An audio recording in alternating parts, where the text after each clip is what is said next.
আলহামদুলিল্লাহ কবুল। আলহামদুলিল্লাহ কবুল।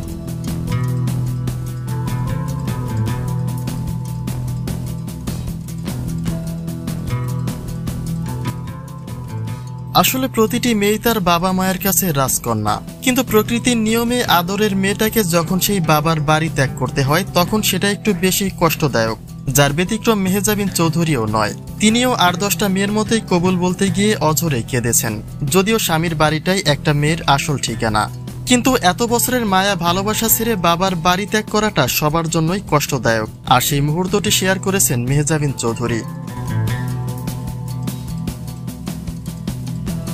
মেহেজাবিন তার বিয়ে ঘটনায় সমস্ত আলোচনা সমালোচনার জবাব দিয়ে যেন পুরো চিত্রটাই বদলে দিয়েছেন। বিয়ে কাণ্ডে প্রথমে কি দেখা গেল আর এখন কি দেখাচ্ছেন তিনি, বিষয়টি যেন অনেকটা এরকমই হলো যে প্রাথমিক পর্যায়ে শুধুমাত্র স্যাম্পল দেখিয়ে এখন শুরু করেছেন আসল খেলা।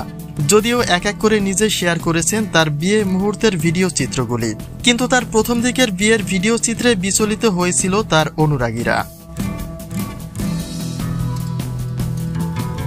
মেহেজাবিন ভুলে যাননি যে তিনি একজন বাঙালি নারী, যে কারণে সদ্য বাঙালি বধূর সাজেই বিয়ের বিশেষ মুহূর্তগুলির কার্যক্রম সেরেছেন তিনি। হাসি কান্নার মধ্য দিয়েই ১৩ বছরের স্বপ্ন পূরণ করে বাবার বাড়ি ত্যাগ করেছেন মেহেজাবিন।